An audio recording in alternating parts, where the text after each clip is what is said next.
Jesus was doing some pretty amazing things. So more and more people began hearing about Jesus, and bigger and bigger and bigger crowds began to follow him everywhere he went. You see, they wanted to hear what he had to say, and of course, they wanted to see his miracles. Well, many hoped that maybe, just maybe, they'd be close enough to him to receive one of his miraculous healings. So they followed Jesus through towns, beside lakes, over mountains. They'd hear that he was preaching in Capernaum, so they'd go there. Or they'd catch sight of him in the distance, and they'd run after him. They'd track his location on their Find My Friends app. Okay, maybe they didn't do that.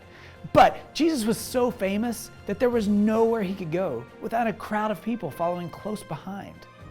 Whether it was to hear him speak, or to see him, or to try to get close enough to touch him, people just wanted to be near him to see what he would do next. Well, all that attention, that can get exhausting. So Jesus wanted to find a quiet place to rest. He climbed into a boat and took a ride to the far side of the sea. But people saw him, and they knew where he was going, so they raced around to the other side of the sea to try to catch him when he got there on the other side. When he arrived, they were all there waiting. But even though Jesus was probably tired and he wanted some alone time, he didn't send them away. He loved the people, and they needed his love. So he stayed and he continued to teach them. But as the day went on, many people began to get hungry, really hungry. And one of his disciples said to Jesus, "Hey, it's getting late, and there's nowhere around here to eat. We don't have enough food to feed all these people. Why don't you tell them to leave so that they have time to walk to town and find something to eat?" Now, what happens when you get hungry? Your stomach starts to hurt, or maybe even growl. You might ask your parents for food, or maybe you just go straight to the kitchen. But what if you aren't home? Where do you go? Probably someplace like McDonald's or Taco Bell or Chick-fil-A, right? Well, they couldn't do that. There weren't any fast food restaurants around. So grabbing something to eat, it wasn't quick and easy like it is for us.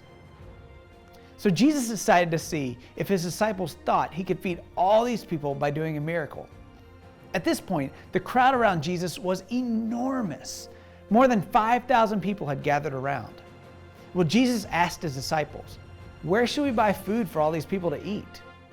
Well, one disciple named Philip said to him, "If I worked for 8 months and took all the money that I earned, we still couldn't buy enough food for everyone to just have one little bite. And besides, I don't think the McDonald's opens up for another 2,000 years." So Jesus asked, "Well, how much food do we have here? Go and see." Well, the disciples went looking to see what they could find. One young boy offered up his small lunch to the disciples. The disciple named Andrew spoke up and told Jesus about this boy and his lunch. But he asked, "What good will this kid's lunch do us?" Jesus said, "Have all the people sit down." Well, the disciples told the people to sit down. Now, remember, this isn't a small group of 5, 10, or even 50 people. It's not a group of 500 or even 1,000. The Bible says there was 5,000 men present, and that's not even counting all the women and the children. There were a ton of people. So even something as simple as getting everybody to sit down, even that wasn't easy. But what they were about to see and witness was well worth sitting down for, because all those people, they were about to see a miracle that they could touch and feel, a miracle that would leave them amazed. So people's stomachs began to growl and rumble. They grew more restless and hungry. Jesus took the 5 loaves of bread from the boy and prayed to God, giving him thanks for what they had. Then he broke the bread and put it in the baskets. And he did the same with the fish. He took the 2 fish and prayed, gave thanks for what they had, and then put the fish in the baskets. Then he gave the baskets of bread and the fish to the disciples so they could start giving food to the people. And that's what they did. I'm sure the disciples looked at each other a little strange when Jesus asked them to feed all those people with just that little bit of food. But they knew who Jesus was, and they knew that Jesus could do anything. So they obeyed him. They started passing out food, and then they kept passing out food, and then they passed out some more food, and eventually everyone ate until they were full. Did you hear that? Everybody ate until they were full. And not only were they full, there were leftovers.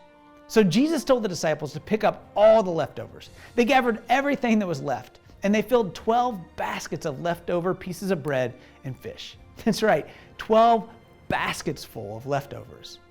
Jesus fed thousands of people with one boy's lunch. And there was enough for the disciples to have leftovers for a month. Well, the people saw what Jesus did. Then they began to talk about who Jesus was. They knew he wasn't a normal man. He must be a prophet. They didn't understand the truth that Jesus was much more than a prophet.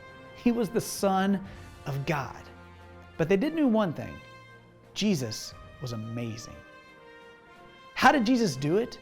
Well, for Jesus, it was simple. Jesus did a miracle, something that only he can do. Jesus was able to do a lot with the little bit of food that the boy gave him.